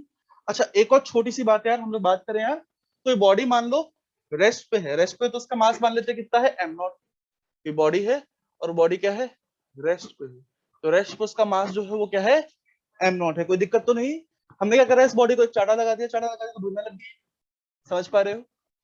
हमने जैसे चाटा मारा इसको, v वेलोसिटी से भगने लग गई। तो इसका मास चेंज हो जाएगा, क्या हो जाएगा? इसका मास चेंज हो जाएगा, नहीं होगा?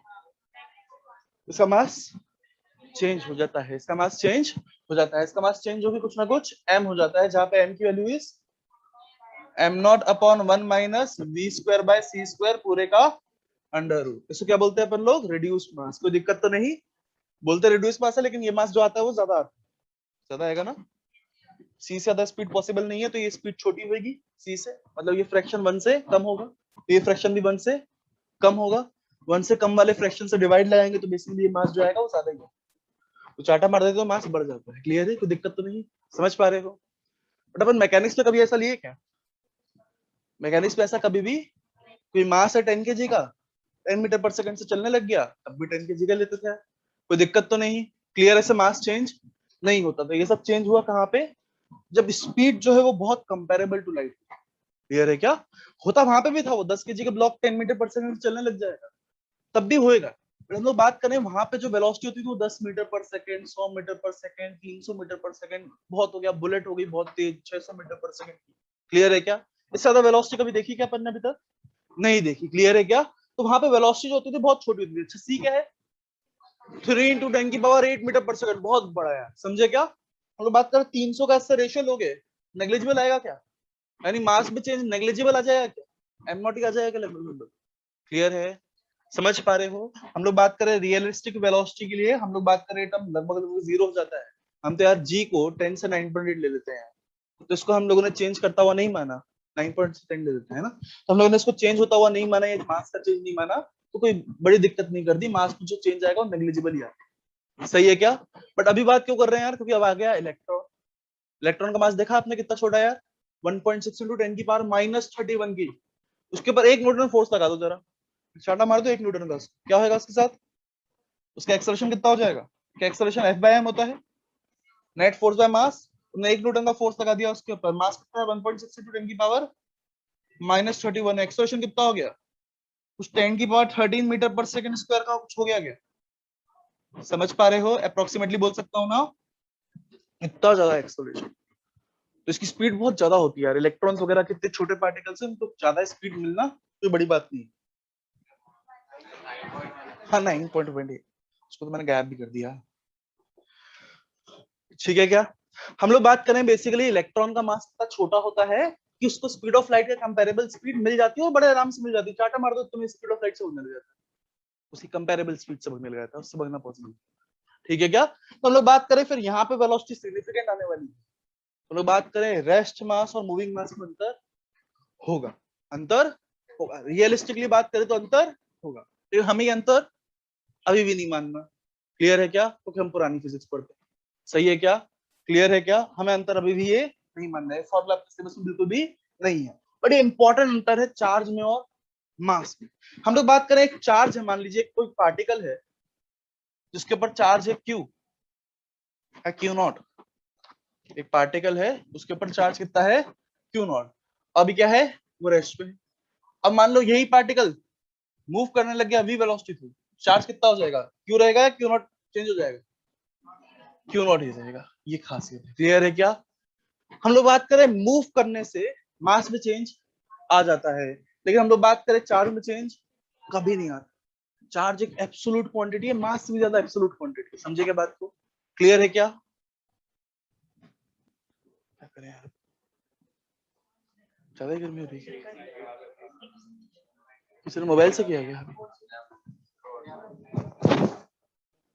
यार अब बार बार ऐसे ही करते रहेंगे क्या? एसी एसी की बात। चलो ना यार, मैं भी झेल रहा हूँ गर्मी, पढ़ा रहा हूँ ऊपर से। देखो क्यू नॉट बराबर, क्यू नॉट क्या था पहले? रेस्ट पे था, तो चार्ज उसके ऊपर क्यू नॉट ही था। अब मूव करने लग गया तब भी चार्ज कितना है? Q not. इसको एक्चुअली बोलते हैं मास जो है वो रिलेटिव है। रिलेटिव याद है? थोड़ी बहुत रिलेटिविटी याद है? काइनेमेटिक्स हो गया क्या? नहीं हुआ अभी। तो मैं बताएंगे यार, उसके अंदर जैसे अपन लोग भागने लग जाते हैं तो अपने को चीजों की वेलोसिटी अलग दिखने लग जाती है ना। मान लो हम लोग बैठे हैं ट्रेन में बैठे हैं, तो ट्रेन में बैठे तो अपने लिए नदी पहाड़ ये सब चल रहा होता है, पेड़ वगैरह चलता हुआ दिख रहा होता है। क्लियर है क्या? हम लोग बेसिकली बोलते भी ऐसे हैं यार, भोपाल कब आएगा? जैसे कि भोपाल चल के आ रहा है हमारे लिए, बोलते हैं ना यार।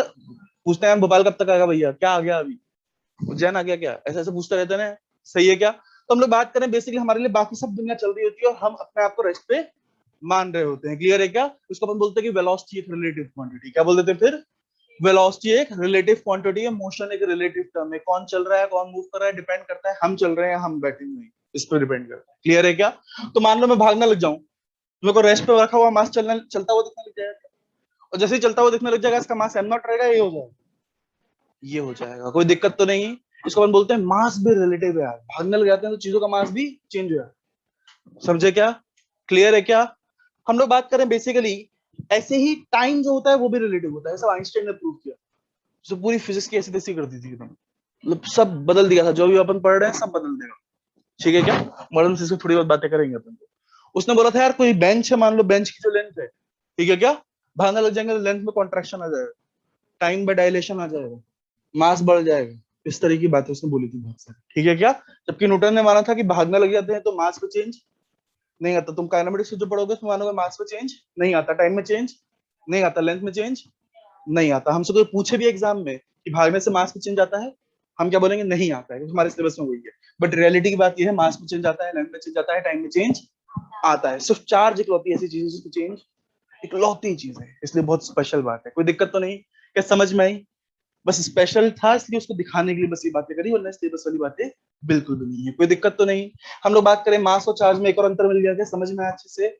हम लोग बोलेंगे mass is relative quantity, charge is not a relative quantity. कोई दिक्कत तो नहीं? तो लिख लीजिए कॉपी, बंद लिख लीजिएगा, mass is a relative quantity. Mass is a relative quantity. Mass is a relative quantity while charge is non-relative.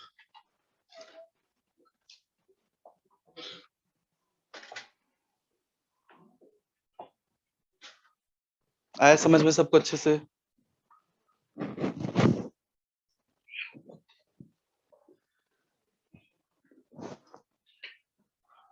चलिए नेक्स्ट बात करते हैं अपन लोग कूलम्स लॉ की। यार घुसते चैप्टर के अंदर, इलेक्ट्रोस्टैट्स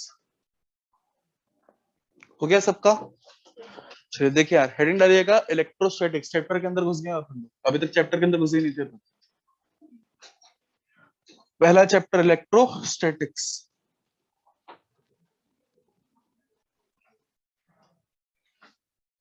वेक्टर सबका हो चुका है यार, पिछली बार बिना वेक्टर से करा हो, टाइम ज्यादा लग गया, सब टाइम कम लगेगा।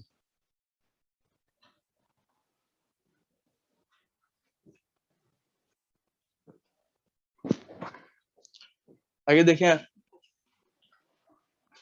इलेक्ट्रोस्टैटिक्स फिजिक्स में करते क्या यार अपन लोग? फिजिक्स में पढ़ते क्या है वैसे देखा जाए तो? फिजिक्स किसके बारे में पढ़ते हैं हम लोग इसमें? हाँ मतलब it is the study of nature, laws of nature, ऐसा कुछ बोलते हैं यार आप लोग। ठीक है क्या? हम लोग बेसिकली नेचर और नेचर के कानून के बारे में इसके अंदर पढ़ रहे होते हैं। ये फिजिक्स के अंदर अपना मेन एम ही है ना। और कैसे पढ़ते कैसे यार? हम लोग बात करें, कुछ ना कुछ लॉ मिलता है हमें, किसी चैप्टर में कोई ना कोई थ्योरम मिल जाती है, इसमें कोई ना कोई प्रिंसिपल मिल जाता है। इसके सहारे अपन क्या करते हैं, एक फिजिकल क्वांटिटी से दूसरी फिजिकल क्वांटिटी में क्या रिलेशन आ रहा है वो सब देखते हैं ना। जैसे मान लीजिए मुझे बता दिया चार्ज कितना कितना, कुछ बता दिया, दूरी बता दी, जो फोर्स बताना आना चाहिए। कोई दिक्कत तो नहीं? आपको 2-3 चीजें पता है तो उससे चौथी चीज निकालनी आनी चाहिए। क्लियर है क्या? इसमें हम लोग फंक्शन का यूज करते हैं ना, फंक्शन जानते हैं, बेसिक मैथ से पढ़ा होगा है ना। तो बेसिकली अपन लोग कोई ना कोई फंक्शन निकालते हैं। ये फंक्शन किस बेसिस पे निकलता है? कुछ लॉ, थ्योरम या प्रिंसिपल, इनकी मदद से निकलता है। क्लियर है क्या? तो कोई भी चैप्टर चालू करते हैं अपने कोई ना कोई लॉ, थ्योरम, प्रिंसिपल पढ़ना ही पड़ता है। एनएलएम पढ़ा सकते तो न्यूटन के लॉ पढ़े थे तीनों के तीनों, फिर चालू करे थे न्यूमेरिकल्स, है ना। आप लोगों ने बेसिकली वर्क का एनर्जी पढ़ा होगा, तो उधर पे वर्क एनर्जी थ्योरम पढ़ी थी, उसी के ऊपर पूरा चैप्टर बना दिया फिर। ठीक है क्या? ऐसे हम लोग बात करें आर्किमिडीज प्रिंसिपल पढ़ा, उसके ऊपर पूरा चैप्टर बन गया है ना। तो कुछ ना कुछ थ्योरम, लॉ, प्रिंसिपल ये सब चाहिए होता है ना। क्या तीनों में अंतर पता है आप लोगों को? हाँ, लॉ क्या होता है यार? Universal in nature. ठीक है क्या? हर जगह एक समान, हर जगह लागू होता है। जुपिटर पे लगाओ, मून पे लगाओ, अर्थ पे लगाओ, हर जगह वैलिड होता है। क्लियर है क्या? Laws are universal in nature. अच्छा ना, कोई प्रूफ नहीं होता है, नेचर का कानून है यार। हमें लगा यार नेचर में ऐसा ही होता है, हमने बोल दिया नेचर का कानून टाइप का है, लॉ टाइप का है। हमने ऑब्जर्व किया, एकदम फैक्ट की तरह हमें एकदम ऑब्जर्वेशन सामने नजर आया कि तो हमेशा ही हो रहा है, हमने इसके लिए एक लॉ बना दिया। कोई दिक्कत तो नहीं? क्लियर है? These are purely based on observation, there is no mathematical proof and are universal in nature. Clear है? थ्योरम क्या होती है? यूनिवर्सल इन नेचर होती है वो भी, लेकिन उनका मैथमेटिकल प्रूव होता है। मैथ्स में भी थ्योरम वगैरह सुनी होगी, पाइथागोरस थ्योरम है, उनको बकायदा प्रूव होता है। कोई दिक्कत तो नहीं? क्लियर है? फिर अपन बात करते हैं प्रिंसिपल क्या होता है। हाँ, ये भी मतलब प्रूव होता है इनका भी, लेकिन ये यूनिवर्सल एक सेट ऑफ प्रॉब्लम के लिए एप्लीकेबल होते हैं, जिसकी आर्किमिडीज प्रिंसिपल हमेशा वैलिड नहीं होता, कुछ जगह फैल जाता है। कोई दिक्कत तो नहीं? क्लियर है? अपन बात कर रहे हैं यहाँ पे यार इलेक्ट्रोस्टैटिक चैप्टर की, इसको भी पढ़ने के लिए अपने को कुछ एक लॉ, थ्योरम, प्रिंसिपल चाहिए होगी। तो लोग बात करें इसके अंदर जो पहला लॉ आता है उसको अपन क्या बोलते हैं? Coulomb's law. तो कूलम्स लॉ पढ़ते हैं, उसी चैप्टर की शुरुआत करते हैं। कोई लॉ चाहिए था अपने को, तो कूलम साइंटिस्ट है, उन्होंने लॉ दे दिया। उन्होंने जो लॉ दिया वो क्या दिया यार? हाँ, उन्होंने नोटिस किया कि जब भी दो चार्ज पार्टिकल को पास में लेके आता हूँ, तो उन दोनों के बीच में या तो अट्रैक्शन होता है या फिर रिपल्शन होता है। कहने का मतलब एक फोर्स होता है, ये फोर्स अट्रैक्टिव टाइप का भी हो सकता है और रिपल्सिव टाइप का भी हो सकता है। तो उन्होंने बेसिकली खूब सारी चीजें ऑब्जर्व करी। कोई मैथमेटिकल प्रूफ तो दे नहीं पाएंगे, लॉ है, लॉ लिख दिया मतलब कोई मैथमेटिकल प्रूफ नहीं होगा। उन्होंने खूब सारे ऑब्जर्वेशन करे, उसके बेसिस पर फाइनली अपना लॉ शानदार सा तैयार करके बता दिया। कोई दिक्कत तो नहीं? क्या अपन वो सारे ऑब्जर्वेशन फटाफट देख लेते हैं एक बार, क्या क्या उन्होंने ऑब्जर्व करा, उससे क्या क्या उन्होंने कंक्लूड करा? कोई दिक्कत तो नहीं? सबसे पहले उन्होंने मान लो दो चार्ज ले लिए, एक चार्ज ले लिया उन्होंने, मान लो पॉजिटिव चार्ज ले लिया, और एक और पॉजिटिव चार्ज ले लिया। कोई दिक्कत तो नहीं? क्लियर है? Q1 और एक Q2। क्लियर है? दो चार्ज ले लिए, दो पॉजिटिव पॉजिटिव चार्ज ले लिए, पास में लाके रखा, क्या हुआ? दूर भाग गए। क्लियर है क्या? जैसे पास में लाके रखा, कुछ ना कुछ और दूरी पर लाके रखा इनको, दोनों ही दूर भाग गए। हम लोग बात करें ये वाला भाग किधर? लेफ्ट। ये वाला भाग किधर? राइट। तो हम लोग बात करें इस तरफ भाग गया लेफ्ट की तरफ, इस तरफ भाग गया राइट की तरफ। अच्छा, लेफ्ट की तरफ भागा, उसके ऊपर फोर्स भी लेफ्ट की तरफ लगा होगा, तो उन्होंने बोल दिया इसके ऊपर एक फोर्स लगा होगा। इस फोर्स को उन्होंने नाम बोल दिया F12। क्या बोल दिया इसको? F12 मतलब force on one due to two. Clear है? हम लोग बात करें राइट की तरफ भाग गया, तो इसको फोर्स भी राइट में लगा होगा, इस फोर्स को बोल दिया F21, force on two due to one. Second वाले चार्ज के ऊपर वन की वजह से जो फोर्स लगा है F21। कोई दिक्कत तो नहीं? उसको बोल देते हैं, क्या बोल देते हैं, ऐसे लिखा जाता है हमेशा, force on two due to one. सही है क्या? फिर उन्होंने क्या करा, उन्होंने एक नेगेटिव नेगेटिव चार्ज दिया है, वो भी क्या हुए? दूर भागे। तो उन्होंने बोला यार इसके बीच में भी क्या है? रिपल्शन। फिर उन्होंने लिया एक पॉजिटिव चार्ज और एक नेगेटिव चार्ज, तो ये पास पास आ गया। तो उन्होंने सिंपल कंक्लूजन करा। क्या कंक्लूजन करा है? कि like charges repel each other and unlike charges attract each other. Simple conclusion उन्होंने निकाला यार कि like charges repel each other, इंसानों के जैसे एकदम, है ना। मतलब बात करें unlike charges, opposite charges attract each other. हंसने वाली बात नहीं यार, एक्चुअली उन्होंने ये चीज देखी है। एक्चुअली फिजिक्स जो है, रियलिटी जो फिजिक्स की है, वो इसी चीज से है कि फिजिक्स मतलब नेचर की स्टडी, और नेचर में भयंकर सिमेट्री है ना। तो भगवान ने जैसे इंसानों को बनाया वैसे उन्होंने नेचर को बनाया।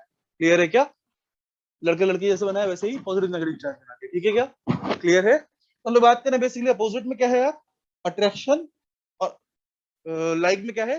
रिपल्शन। तो दिक्कत तो नहीं? हम लोग बात कर रहे, उन्होंने और भी कुछ चीजें देखी है, उन्होंने और भी काफी सारे ऑब्जर्वेशन करे। उन्हें सबसे पहली चीज बोला है, जो फोर्स लग रहा है, क्या इस फोर्स के लिए कोई कॉन्टैक्ट है क्या? दो चार्ज के बीच में कुछ कांटेक्ट हुआ है क्या? आज तक अपन ने जो भी फोर्स देखे उनमें कांटेक्ट जरूरी होना था। क्लियर है क्या? बिना कांटेक्ट के फोर्स नहीं लगता था। मैं बात करूं इस पेन पे फोर्स लगाऊंगा तो कांटेक्ट करके ही फोर्स लगा पाऊंगा, सही है क्या? और टेंशन लगाना हो तो स्ट्रिंग बांधनी पड़ेगी, टच करवाना पड़ेगा स्ट्रिंग को, तभी टेंशन रहेगा। कोई दिक्कत तो नहीं। पहली बार ऐसा फोर्स देखा गया जो फोर्स क्या था यार, नॉन कॉन्टेक्टिंग नेचर का था। उन्होंने बोला यार बिना कॉन्टेक्ट के फोर्स लग रहा है।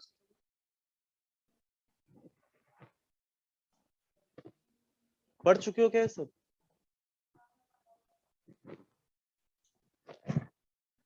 इतनी बेइज्जती मत करो यार, मैं सही जाओ एकदम पकड़े। इतना ही बुरा नहीं पढ़ा है।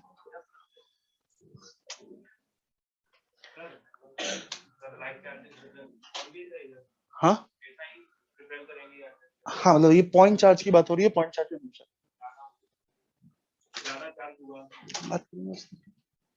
ठीक है। Coulomb's law is only valid for point charge, point charge की बात, ठीक है क्या? देखिए यार जरा, तो लाइक चार्जेस क्या करते हैं? रिपेल करते हैं। अनलाइक चार्ज क्या करते हैं? अट्रैक्ट करते हैं। ध्यान दो, पहली क्लास में सोचा होगा क्या मतलब है। देखो जरा, लाइक चार्जेस क्या करते हैं? रिपेल करते हैं। अनलाइक चार्ज क्या करते हैं? अट्रैक्ट करते हैं। जो फोर्स लगता है बिना कांटेक्ट के लगता है ना, ऐसे फोर्स जो बिना कांटेक्ट के लगे उनको अपन बोलते हैं फील्ड फोर्सेस। ऐसे फोर्सेस जो बिना कांटेक्ट के लगे क्या बोलते हैं उनको? Field forces. हमारे पास खूब तरीके के फील्ड फोर्स है, 3 तरीके के फील्ड फोर्स है। कौन कौन से है? एक तो ग्रेविटेशनल फोर्स, वही बिना टच के लगता है ना यार, बेसिकली पेन ड्रॉप कर दूंगा नीचे जाएगा ना यार। क्यों? क्योंकि अर्थ से कुछ ऐसा हुआ कि रस्सी निकल के आई, घुपा से पकड़ लिया, पकड़ के नीचे घुस गया, ऐसा हुआ क्या? बिना कांटेक्ट के एक फोर्स लगा, एक mg नाम का फोर्स लगा, अर्थ ने जो लगाया बिना कांटेक्ट के लगा दिया, इसी को अपन क्या बोल देते हैं? Gravitational force. ये क्या है? एक फील्ड फोर्स है, इसको अपन बोलते हैं बाद में आके ग्रेविटेशनल फील्ड की वजह से फोर्स लगा। कोई दिक्कत तो नहीं। ऐसे अपन बात करें मैग्नेट्स के बीच का जो फोर्स है, बिना टच के लग जाता है, ठीक है क्या? तो मैग्नेटिक फोर्स, वो भी मैग्नेटिक फील्ड वगैरह की वजह से। कोई दिक्कत तो नहीं, अपने को वो भी पढ़ना है, ग्रेविटेशनल फील्ड भी पढ़ना है, इलेक्ट्रिक फील्ड भी पढ़ना है। ये भी एक नॉन टचिंग टाइप का फोर्स है, इनको अपन क्या बोलते हैं? फील्ड फोर्सेस, है ना। उन्होंने बोला यार this force of attraction slash repulsion, साथ साथ लिखते हैं ना यार, x without any contact, और ऐसे फोर्स जो बिना कांटेक्ट के लगे उनको अपन क्या बोलते हैं? Field force. तो उन्होंने इसको क्या बोल दिया यार? फील्ड फोर्स, ठीक है क्या? अच्छा, उन्होंने और भी चीज देखी यार, क्या दोनों चार्ज जो उन्होंने लिए वो पहले रेस्ट पे थे, और रेस्ट पे तो दोनों एक दूसरे के ऊपर एक फोर्स लगा रहे थे। कोई दिक्कत तो नहीं? क्लियर है? दोनों एक दूसरे के ऊपर कुछ ना कुछ फोर्स लगा रहे थे। उन्होंने उसको बोल दिया यार इलेक्ट्रोस्टैटिक फोर्स ऑफ अट्रैक्शन और रिपल्शन। एक और अच्छा नाम दे दिया उन्होंने, बोला यार फील्ड फोर्स तो बहुत होते हैं यार, ग्रेविटेशनल फील्ड फोर्स होता है, हम लोग बात करें मैग्नेटिक फील्ड फोर्स होता है, इसको क्या नाम दिया? इसको नाम दे दिया यार इलेक्ट्रोस्टैटिक फील्ड फोर्स। क्या नाम दे दिया यार? इलेक्ट्रोस्टैटिक फोर्स, है ना, इलेक्ट्रोस्टैटिक फोर्स बोल देता हूँ। फील्ड फोर्स तो है इलेक्ट्रोस्टैटिक फोर्स, कोई दिक्कत तो नहीं। इस फोर्स को नाम दे दिया इलेक्ट्रोस्टैटिक फोर्स, या F12 F21 इन दोनों को नाम दे दिया इलेक्ट्रोस्टैटिक फोर्स। क्लियर है क्या? उन्होंने देखा है इलेक्ट्रोस्टैटिक फोर्स जो है, और भी चीजें नोटिस करी उन्होंने इसके बारे में। इलेक्ट्रोस्टैटिक फोर्स जो है, पहली चीज तो बिना कांटेक्ट के लग जाता है, चार्जेस रेस्ट पे तो उनके ऊपर फोर्स लगता है ना। इस बिना कांटेक्ट के फोर्स को आगे जाके अपन लोग इलेक्ट्रिक फील्ड से समझेंगे, और ये इलेक्ट्रिक फील्ड ही मैंने बोला है इस चैप्टर में अपने को मेनली समझना है। अलग अलग चार्ज की वजह से क्या इलेक्ट्रिक फील्ड होती है वो निकालना ही अपने को आना चाहिए, ठीक है क्या? हम लोग बात करें बेसिकली, हम लोग ऐसा बोल सकते हैं कि चार्ज अपने आसपास कुछ ऐसी एक चीज जनरेट करता है, इस चीज को आगे जाके अपन बोलेंगे इलेक्ट्रिक फील्ड, जिसके अंदर एक दूसरा चार्ज आता है, या तो अट्रैक्शन फील्ड करता है या फिर रिपल्शन फील करता है। ठीक इंसानों में भी ऐसा होता है ना यार, कोई आदमी कभी कभार इतना अट्रैक्टिव पर्सनैलिटी का होता है कि हम लोग बेसिकली उससे अट्रैक्ट हुए जाते हैं, और समटाइम्स कोई ऐसा पर्सनैलिटी का होता है, इतना रिपल्सिव पर्सनैलिटी का होता है कि हम लोग चाहते हैं कि बेसिकली जिस कमरे में ये होगा उस कमरे में हम नहीं जाएंगे, है ना। तो हम लोग बात करें वैसे चार्जेस के साथ होता है अट्रैक्शन या रिपल्शन, बेसिकली एक चार्ज दूसरे चार्ज के सामने आने में फील करता है। कोई दिक्कत तो नहीं? क्लियर है?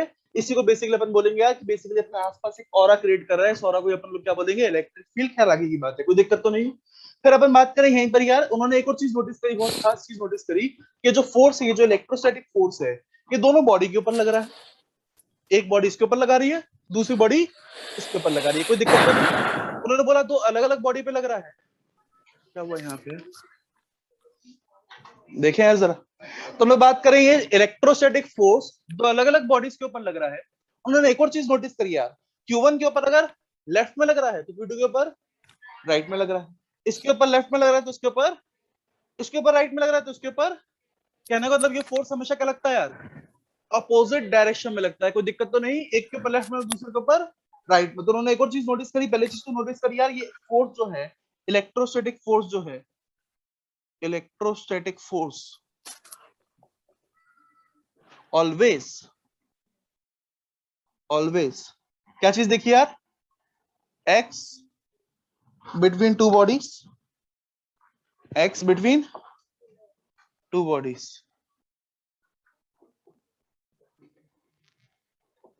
और एक और चीज नोटिस करी यार, एक्स इन अपोजिट डायरेक्शन।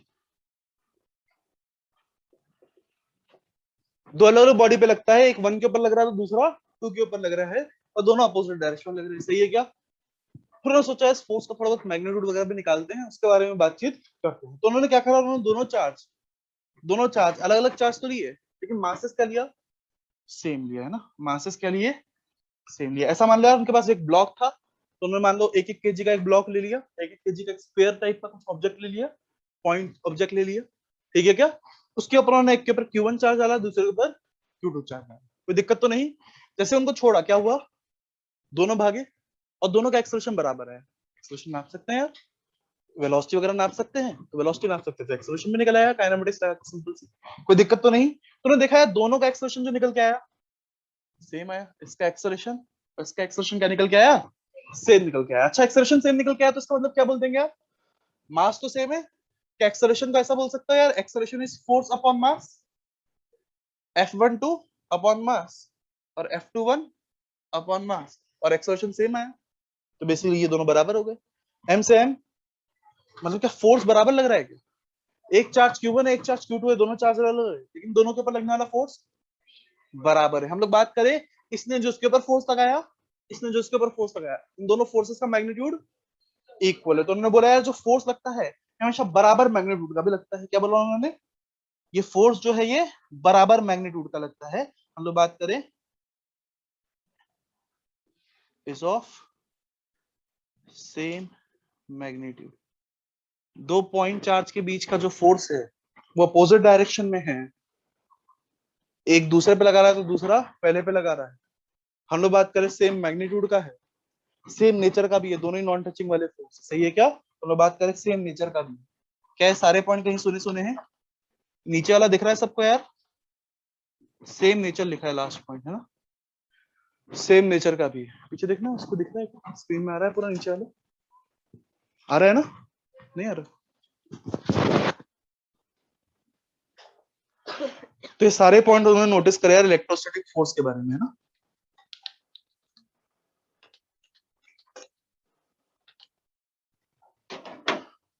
तो ये 4 पॉइंट उन्होंने नोटिस करे यार इलेक्ट्रोस्टैटिक फोर्स के बारे में। ये 4 पॉइंट कहीं सुने हुए लगते हैं यार, कहाँ पे, एक्शन रिएक्शन पेयर, न्यूटन का थर्ड लॉ। न्यूटन ने जब बताया थे ना एक्शन रिएक्शन पेयर होते हैं यार। हम लोग बात करें हर फोर्स का एक equal and opposite reaction force भी होता है, हर फोर्स का equal and opposite reaction force भी होता है, न्यूटन का थर्ड लॉ है, कोई दिक्कत तो नहीं।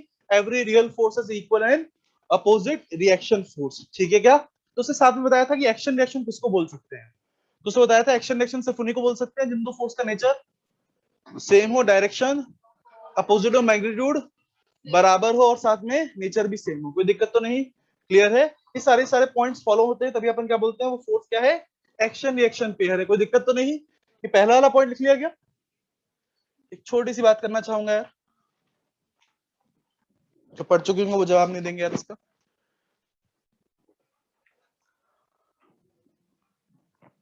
एक एम मास का ब्लॉक है और उसको अपन ने एक टेबल के ऊपर रख दिया है। एम मास का ब्लॉक है, इसके ऊपर इसको अपन ने क्या कर दिया, टेबल के ऊपर रख दिया है। क्या इस ब्लॉक का एफबीडी बना सकते हो? एफबीडी आता है सबको बनाना। क्या करता है एफबीडी के लिए, बॉडी को पहले आइसोलेट कर देते हैं, कोई दिक्कत तो नहीं, बॉडी को पहले आइसोलेट कर देते हैं, फिर उसके ऊपर लगने वाले सारे फोर्स बनाते हैं। सबसे पहला फोर्स कौन सा लिखते हैं यार अपन लोग, हाँ मतलब हम लोग बात करें एमजी तो लगाना अपना जन्म सिद्ध अधिकार है, हम लोग बात करें एमजी तो हमेशा लगेगा, नीचे की तरफ लगेगा, एमजी सबसे पहले लगाए थे, कोई दिक्कत तो नहीं।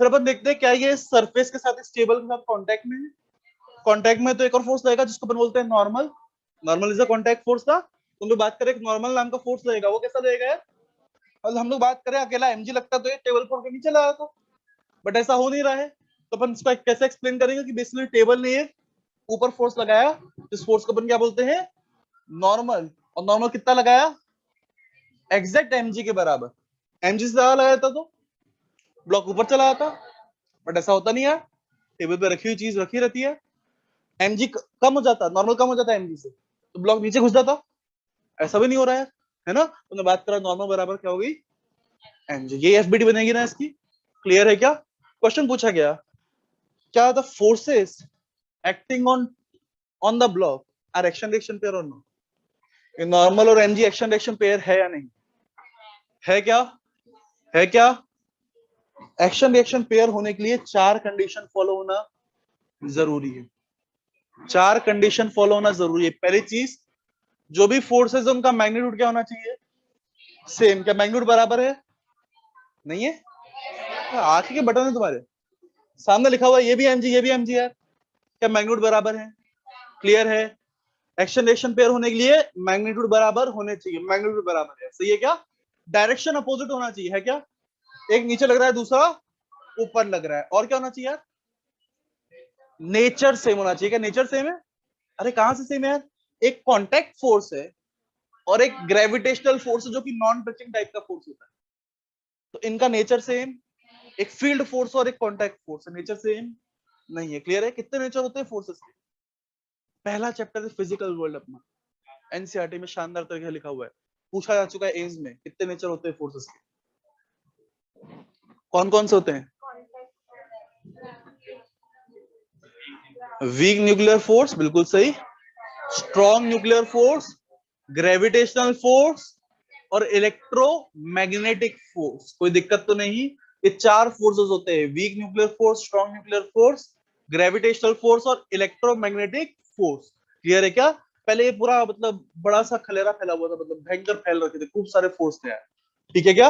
फिर मैक्सवेल नाम के एक साइंटिस्ट है जिन्होंने बोला यार कि पढ़ाई कम से कम हो तो अच्छा, ठीक है, तो उन्होंने बोल दिया इन सारे फोर्सेस को इकट्ठा कर दो, समेट दो, तो उन्होंने बेसिकली इलेक्ट्रिक फोर्स और मैग्नेटिक फोर्स समेट के इलेक्ट्रोमैग्नेटिक फोर्स बनाया था। अपन पूरी मैक्सवेल की बातें करने वाले हैं इस यूनिट के अंदर, ठीक है क्या। तो ये पहले चैप्टर के अंदर जो दे रखा है फोर्सेस की 4 कैटेगरी है, मैक्सवेल ने उसको 4 में कन्वर्ट किया था, वरना बहुत ज्यादा। अभी काम चल रहा है ग्रेविटेशनल फोर्स और इलेक्ट्रोमैग्नेटिक फोर्स को भी इकट्ठा कर दे, क्योंकि उनका फॉर्मूला भी सेम टाइप का आता है, तो क्या पता समानता मिल जाए कोई ना कोई, अभी तक मिली नहीं है, ठीक है क्या।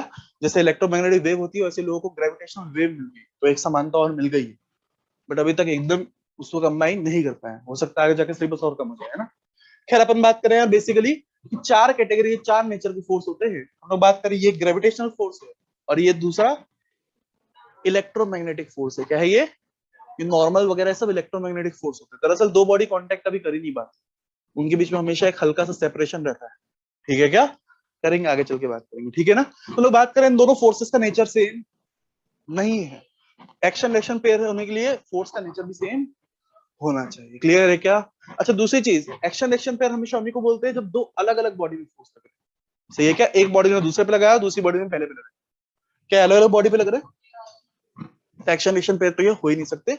सिर्फ 2 ही पॉइंट फॉलो कर रहे हैं, कौन से, मैग्नीट्यूड सेम, डायरेक्शन अपोजिट, बाकी 2 point follow, action reaction pair नहीं है।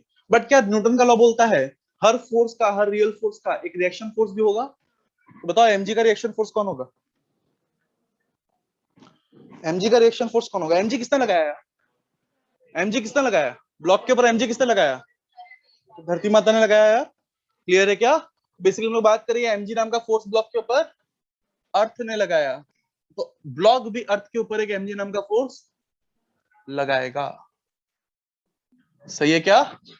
और ये इसका एक्शन रिएक्शन पेयर है, देखो जरा ध्यान से, ये दोनों फोर्स क्या है, ग्रेविटेशनल फोर्स यानी सेम नेचर के हैं, अलग अलग बॉडी पे लग रहे हैं, अपोजिट डायरेक्शन में लग रहे हैं, बराबर मैग्नीट्यूड में, ये एक्शन रिएक्शन, समझे के बात को, क्लियर है। नॉर्मल का रिएक्शन कौन होगा,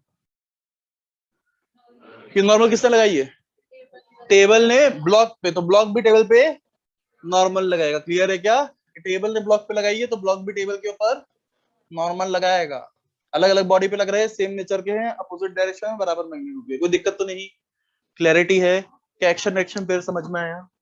एक्शन रिएक्शन पेयर होने के लिए 4 कंडीशन फुलफिल होनी चाहिए, क्या इलेक्ट्रोस्टैटिक फोर्स ने भी 4 कंडीशन फुलफिल कर ली है, तो यानी बहुत बड़ी बात हो गई, electrostatic force always action action reaction pair. Scientist ने 4 चीज नोटिस करी और 4 चीज नोटिस करने के बाद भयंकर खुश हो गए। साइंटिस्ट ने बोल दिया electrostatic force always acts in action reaction pair.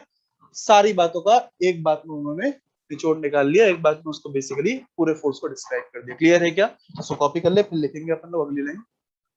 थोड़ा तो अपन ने एक्शन रिएक्शन पेयर आइडेंटिफाई कर लिया है कि हर दो फोर्स एक्शन रिएक्शन पेयर नहीं होते हैं। हर फोर्स जिनका मैग्नीट्यूड बराबर हो गया एक्शन रिएक्शन पेयर उनको बोलते नहीं है। एक्शन रिएक्शन पेयर होना खास बात। इलेक्ट्रोस्टैटिक फोर्स हमेशा एक्शन रिएक्शन पेयर में लगते हैं, बहुत ही खास बात। कोई दिक्कत तो नहीं? इसको उठाओ यार।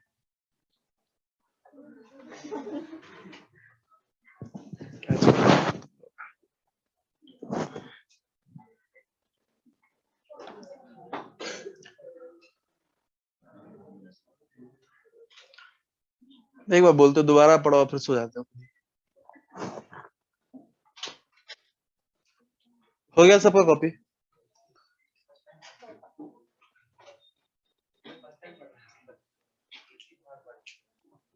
तुम लोग समझ आ रहा है ना? जो पहले पढ़ चुके हैं फायदा नजर आ रहा है। छोटी छोटी बातें मिस हो गई होगी, अब दूसरी बार ब्रश हो जाएगी। अच्छा है, हो गया सबका? क्या लिखिएगा जल्दी से यार? 4 पॉइंट लिखने के बाद लिखिएगा electrostatic force always acts in action reaction pair. बहुत बड़ी बात हो गई है ना? Electrostatic force always acts in action reaction pair. Scientist आप भयंकर खुश है बोल के यार electrostatic force is a action reaction pair, हमेशा एक्शन रिएक्शन पेयर में एक्ट करता है, always action action reaction pair. भयंकर खुश हो गए बोल के, है ना? फिर एक बच्चा है, उस बच्चे ने बोला कि अगर electrostatic force action reaction pair ही है तो मान लीजिए एक चार्ज ऐसा है, पॉजिटिव चार्ज एक चार्ज ऐसा है और एक पॉजिटिव चार्ज ऐसा है, तो एक ने फोर्स लगा दिया उसके ऊपर ऐसा, तो एक ने फोर्स लगा दिया उसके ऊपर ऐसा। अरे बोल सकते हैं क्या? Q1 Q2 ऐसे हैं। अगर केवल मुझे इतना बोला जाए कि electrostatic force is action reaction pair, तो कोई बच्चा ऐसा भी फोर्स बना सकता है क्या? है ना? अरे केवल इतनी बात बोली जाए कि electrostatic force is action reaction pair, तो ऐसा बोल सकते हैं ना? देख लो बॉडी पे फोर्स लगाए हैं, अपोजिट डायरेक्शन में लगाए हैं, बराबर मैग्नीट्यूड के लगाए हैं, दोनों नॉन टचिंग फोर्स है, सेम नेचर की फोर्स। ये चीज भी तो बोल सकते हैं ना यार? तो साइंटिस्ट साहब ने बोला यार मतलब कि बेसिकली तो दिक्कत होगी, तो उन्होंने बोला यार साइंटिस्ट साहब ने ये भी बोला कि electrostatic force action reaction pair तो है ही, साथ में along the line joining two charge particle हमेशा लगता है। क्लियर है क्या? हमेशा कैसा लगता है? दो पार्टिकल को ज्वाइन करने वाली लाइन के अलोंग लगता है। ऐसा फोर्स जो इलेक्ट्रोस्टैटिक फोर्स हो, जो सॉरी ऐसा फोर्स जो एक्शन एक्शन पेयर बना रहा हो और साथ में along the line joining two particle लग रहा हो, ऐसे फोर्सेस को अपन बोलते हैं सेंट्रल फोर्सेस। डरो मत, टर्मिनोलॉजी क्लियर है क्या? तो साइंटिस्ट साहब का यही एम था यार, इस पूरी बात को एक पॉइंट में लिख दें। साइंटिस्ट साहब ने फाइनली क्या बात बोली यार? सही बात क्या हुई? Electrostatic force is a central force. Clear है क्या? वैसे उन्होंने बोला यार ऐसा फोर्स नहीं होता, उन्होंने बोला इलेक्ट्रोस्टैटिक फोर्स जो होता है हमेशा कहाँ एक्ट करता है? Electrostatic force always acts along the line joining two charges। हमेशा along the line joining two charges लगता है। इंपॉर्टेंट लाइन है, याद रखिएगा। हम लोग फोर्स की डायरेक्शन जो है ऐसी बनाया करेंगे। 2 पॉइंट, एक तो लाइक चार्जेस क्या करेंगे? रिपेल। अनलाइक चार्ज क्या करेंगे? अट्रैक्ट। और force along the line joining two charge जाएगा फोर्स की डायरेक्शन में। क्लियर है क्या? कोई दिक्कत तो नहीं? अच्छा, ऐसे फोर्स जो इलेक्ट्रोस्टैटिक फोर्स भी हो, जो सॉरी एक्शन रिएक्शन पेयर भी हो और साथ साथ में अलोंग द लाइन जॉइनिंग भी लगते हैं, उनको क्या बोलते हैं अपन? Central force. उन्होंने फाइनली बोल दिया electrostatic force is a central force. बहुत सारे होते हैं।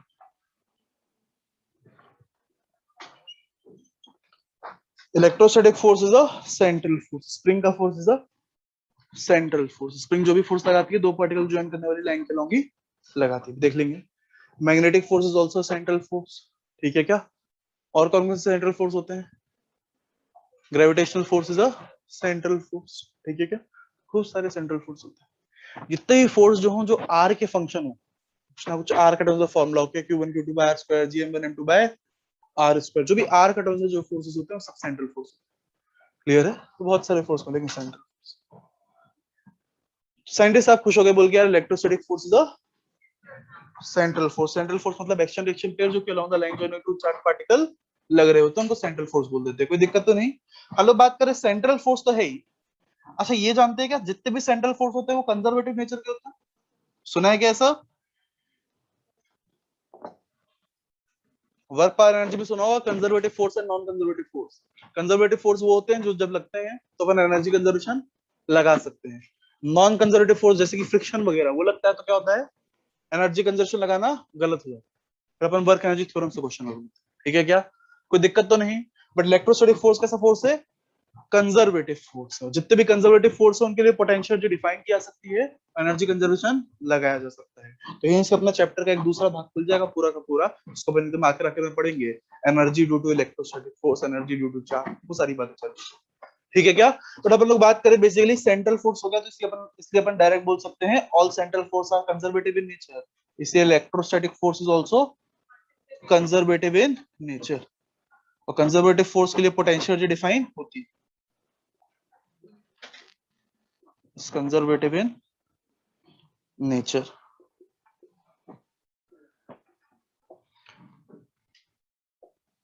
अभी तक कोई फॉर्मूला वगैरह अपना बना नहीं है, कोई फॉर्मूला अभी तक अपन ने लिखा नहीं, बट फिर भी एक क्वेश्चन बन सकता है, मैकेनिक्स घुस सकती है इसके अंदर। देखिए जरा,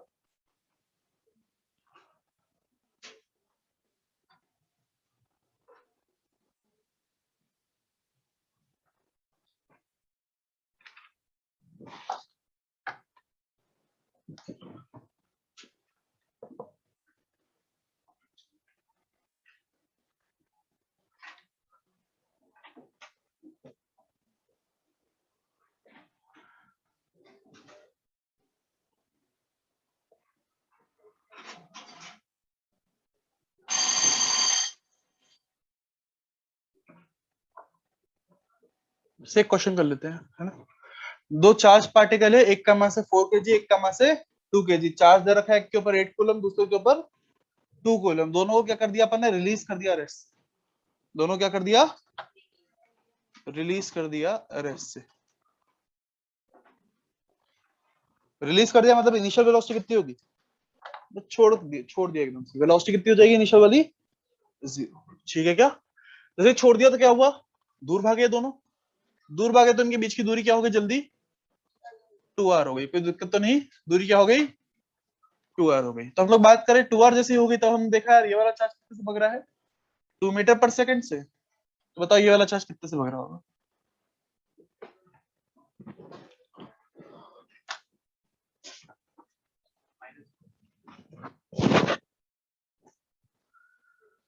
-4। सही है।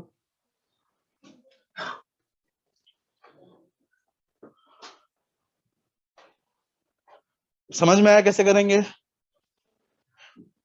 हम क्या बोल चुके हैं यार, इलेक्ट्रोस्टैटिक फोर्स क्या होता है, एक्शन रिएक्शन पेयर में लगता है ना हमेशा। यानी ये चार्ज इसके ऊपर फोर्स लगाएगा, ये चार्ज इसके ऊपर फोर्स लगाएगा।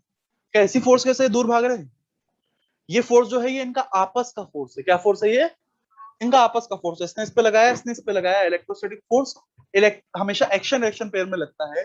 जितना ये इस पे लगाता है उतना ये इस पे लगाता है। इसको अपन बोलते हैं इलेक्ट्रोस्टैटिक फोर्स इनका आपस का फोर्स है। कहने का मतलब इंटरनल फोर्स है। क्या है, इंटरनल फोर्स। मतलब एक्सटर्नल फोर्स कितना है, एक्सटर्नल फोर्स कितना है, कोई एक्सटर्नल फोर्स नहीं है। जो भी फोर्स है इनके ऊपर जो लग रहा है वो कौन सा फोर्स है, वो इनके आपस का फोर्स है, इनका इंटरनल फोर्स है। इसने लगाया इसके ऊपर, इसने लगाया इसके ऊपर, ये इनका इंटरनल फोर्स है।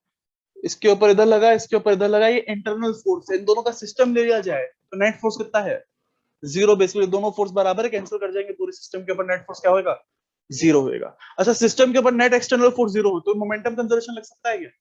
यही मोमेंटम कंजर्वेशन की एकमात्र कंडीशन होती है कि सिस्टम के ऊपर नेट फोर्स क्या होना चाहिए, 0। नेट फोर्स 0 होगा तो मोमेंटम कंजर्व किया जा सकता है। तो यहाँ पे मोमेंटम कंजर्व कर लेंगे, आंसर निकाल लेंगे, कोई दिक्कत तो नहीं।